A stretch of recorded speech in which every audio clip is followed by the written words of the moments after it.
One question that I would really like an answer to is what can we do at an individual level and through Kabbalah to change the world situation, such as global warming, war in many places, famine, the tsunami. Many people feel very confused. Is this the will of God? Is this punishment? What answers does Kabbalah have, and how can Kabbalah help? What can we do as individuals? Great question.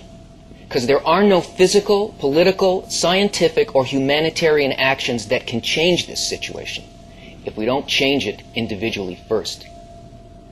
Quantum physics has recently discovered that the results of experiments are determined in some way by the person doing them, but they don't yet know how this happens or the extent of the influence. The wisdom of Kabbalah is an ancient science dealing precisely with how human awareness affects reality. The Kabbalists, through their investigations using a method of experimentation that incorporates human awareness, having penetrated the causal forces, reveal in their books that the general law, which they call the thought of creation, is to create a creature and to fill the creature with complete fulfillment. In other words, we and everything in existence are undergoing a process of development with the goal of reaching a perfected state exactly like the state of the force that created us. You could call this the will of God, the blueprint, containing the purpose, meaning, and outcome of life in all its details and all the forces that bring this about. It's an intention, a desire. It is good that does good. It never changes. We do.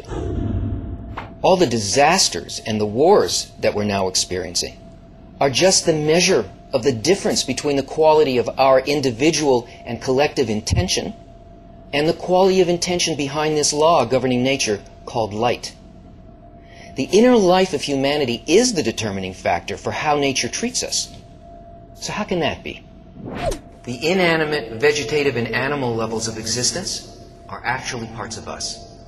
The only difference between them is the amount of desire for change they have, the amount of quality as opposed to quantity. That's why there's so much inanimate matter in the universe compared to the number of even the simplest organic life forms. One rose contains the desire of all the rocks in the universe.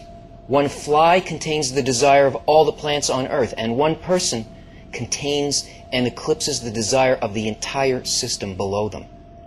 So an individual affects all of reality according to how similar or dissimilar their inner qualities are to the light. So what can an individual do? Change their inner qualities. Kabbalah tells us what quality to change and how.